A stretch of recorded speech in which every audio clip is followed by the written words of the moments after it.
MP Mithun రెడ్డిని arrest చేయడంపై పెద్దిరెడ్డి రామచంద్రారెడ్డి స్పందించారు. రాష్ట్రంలో వైసీపీకి పట్టుకొమ్మలుగా ఉన్న నాయకులను అరెస్ట్ చేస్తున్నారని ఆరోపించారు.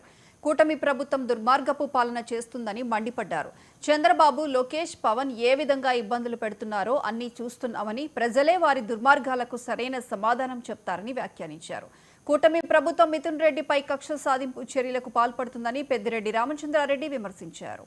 అనేక రకాలుగా అనేక కేసులన్నీ కూడా మా మీద పెట్టడం జరుగుతూ ఉంది. ఇప్పుడు తారస్థాయికి చేరి ఈ లిక్కర్ స్కామ్లో మా తనయుడంటే మిథున్ రెడ్డి గారి ప్రమేయం ఉందని చెప్పి ఆయన 3 సార్లు ఎంపీకి రాష్ట్ర ప్రభుత్వంలో ఏమైనా పాల్గొనేదానికి పాలు పంచుకునేదానికి అవకాశం ఉందని అడుగుతా ఉన్నాను. ఏదో జగన్మోహన్ రెడ్డి గారితో సఖ్యతగా ఉండాడని చెప్పి ఆ ఒక్క నెపం మీద అతని మీద ఫాల్స్ కేసు పెట్టి ఈరోజు మళ్ళా నిన్న సాయంత్రం అరెస్ట్ చేశారు. ఈరోజు జైలు కూడా పంపించే పరిస్థితి ఉంది. మరి మనం చూస్తా ఉన్నాం. ఇది కూడా చూడండి మీరు, తప్పకుండా ఇది కూడా తప్పుడు కేసుగా తేలుతుంది.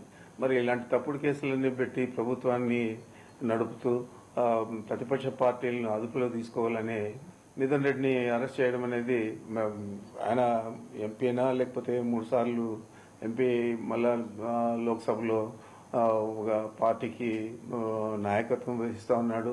ఇవన్నీ ఒక పక్కన పెడితే నా కుమారుడుగా నేను చెప్తున్నాను, ఇది కేవలం మా మీద ఉన్న కక్ష, మా మీద ఉన్న విద్వేషం, ఎన్నికల్లో మేము ధీటుగా ఈ జిల్లాలో పనిచేస్తామని చెప్పే ఆలోచన, ఇవన్నీ కలిపి చంద్రబాబు నాయుడు చాలా తీవ్రమైన వ్యతిరేకతతో ఈ చర్యకు పాల్పడినాడు.